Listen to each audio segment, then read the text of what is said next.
জীবনের ভালো মন্দ। শরৎচন্দ্রের বাল্যবন্ধু ঔপন্যাসিক চারু বন্দ্যোপাধ্যায় শরৎবাবুকে কবির সঙ্গে পরিচয় করিয়ে দেন। কবিগুরু রবীন্দ্রনাথ ঠাকুরের স্নেহের পাত্র ছিলেন শরৎচন্দ্র। শরৎচন্দ্র নিয়মিত গুরুদেবের কাছে যেতেন, বিভিন্ন বিষয় নিয়ে আলাপ চলত। একদিন রবি ঠাকুর হাসতে হাসতে শরৎকে বললেন, শরৎ, তোমার জীবন সম্পর্কে লোকের বড় কৌতূহল।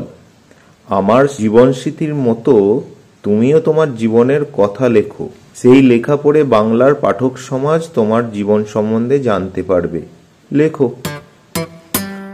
উত্তরে শরৎ বললেন, গুরুদেব, সেটা বোধহয় সম্ভব নয়, কারণ আমার জীবন তো আপনার মতো ভালো নয়। আগে থেকে বুঝতে পারিনি এত বড় হব, তবে না হয় একটু বুঝে সমঝে ভালো হয়ে চলতাম। তা তো হয়নি, তাই এই জীবনে আমার জীবনী লেখা ঠিক হবে না। শরৎচন্দ্রের উত্তর শুনে গুরুদেব শুধু মুচকি হেসেছিলেন।